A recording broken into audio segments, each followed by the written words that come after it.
السلام عليكم خواتاتي في فيديو جديد. الفيديو تاع اليوم غادي يكون على أفضل لاعبي وسط ناشئين في الجزائر، والبداية غادي تكون بواحد الموهبة الذي دارت ضجة غير باسمها، بصح القصة تاعها أعمق اللقب مبابي، وغالبية الناس كي يسمعوه يروح بالهم ديريكت لكيليان. بصح المرة هذه نهدر على إيثان مبابي، المولود في عام 2006، اللاعب الذي عنده أصول جزائرية من جهة مما فايزة. وهذه هي المعلومة التي خلت بزاف جزائريين يتبعوه ويحلموا يشوفوه يوما بقميص الخضر خاصة، وأنه ما زال ما حسمش مستقبله. من جهة باباه عنده أصول كاميرونية، ومن جهة يماه دم جزائري. خوه الكبير كيليان اختار فرنسا، أما إيثان فما زال الباب مفتوح، وهذا هو الشيء الذي خلى الجماهير تعانى دائما تراقب أخباره والتمنى يكون مع المنتخب في المستقبل.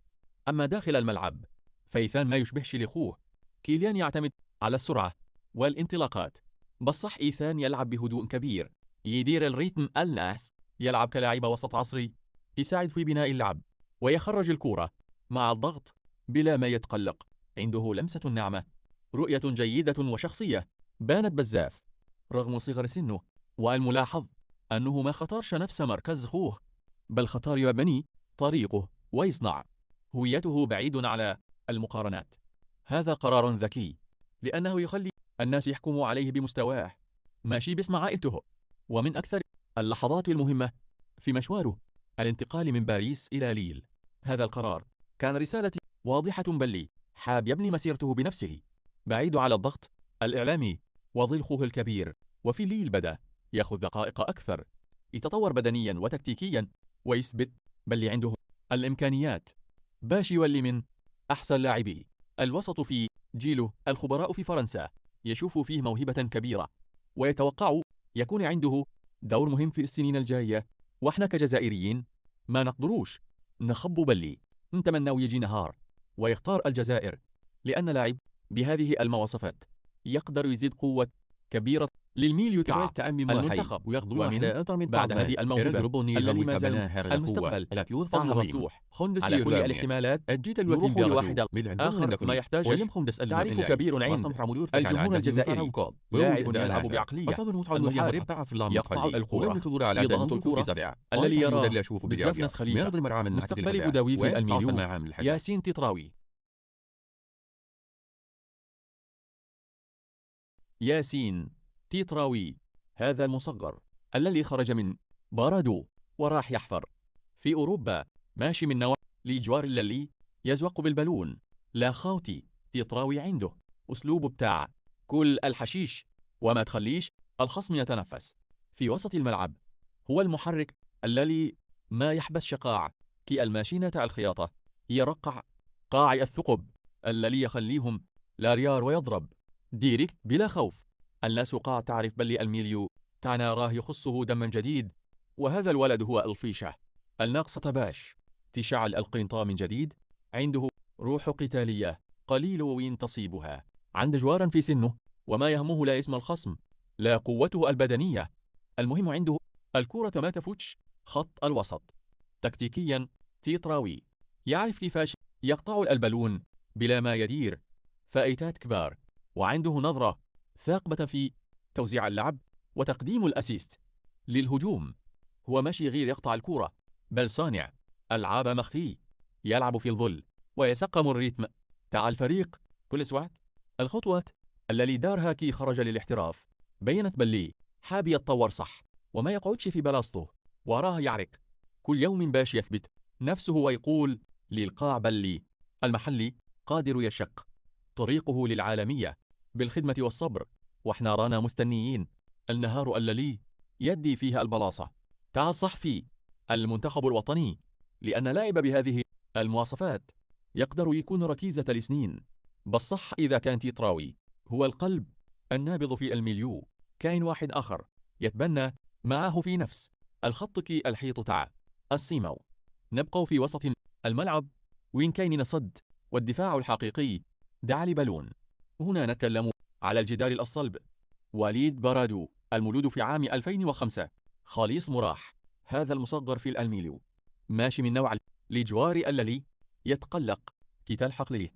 الكورة عنده هدوء بارد، يعرف كيفاش يمتص ضغط المهاجمين ويقطع الخطر بذكاء، يلعب برأسه قبل رجليه، وعنده قوة وتموقع يخلوه يربح أغلب المعارك الثنائية.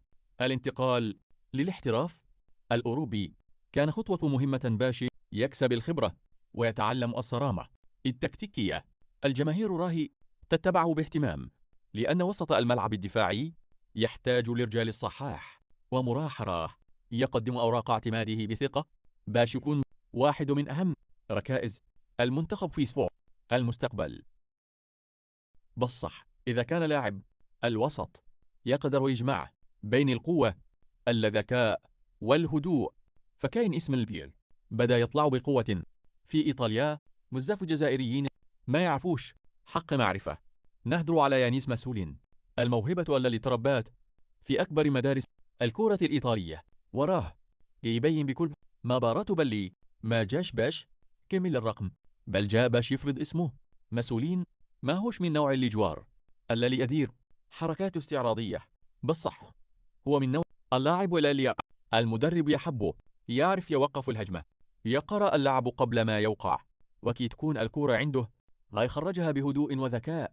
عنده تموقع ممتاز، لياقة بدنية قوية، وشخصية تخليه ما يخافش من أي مواجهة. هذا هو النوع الذي يخلي وسط الملعب يبقى متوازن 90 دقيقة.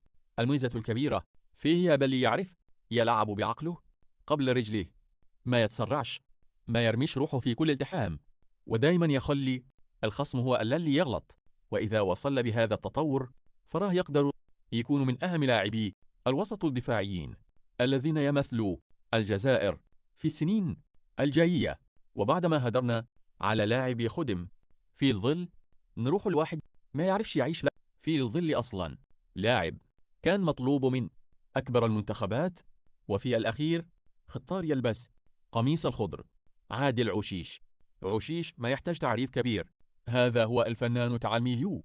الكرة عنده تبان سهلة، يعرف يدور بها، يكسر الخطوط بباصة واحدة، ويلقى الحلول في أصعب اللحظات. عنده مهارة كبيرة، رؤية ممتازة، وثقة في النفس تخليه دائما يطلب البالون. صحيح مشواره ما كانش سهل ومر بفترات صعبة، بصح الموهبة تاعه ما زالت موجودة. كي يكون في نهاره يقدر يقلب الماتش بلمسة واحدة، وهذا هو النوع الذي يحتاجه أي منتخب كبير. وإذا واصل يلعب بهذا المستوى فراه يقدر يكون واحد من أهم أوراق المنتخب الجزائري في المستقبل. وهذه كانت قائمتي لأبرز لاعبي الوسط الناشئين الذين يقدروا يشكلوا مستقبل الخضر. وأنت شكون اللاعب الذي تشوف بلي يستاهل يكون ركيزة في المنتخب؟ اكتب رأيك في الكومنتات، وما تنساش من اللايك، ونتلاقى في فيديو جديد إن شاء الله. وما تنساش ما يشتغل دمي تعور وسبب أحرق ليعفو ملوث، ونتلاقى في فيديو جديد إن شاء الله.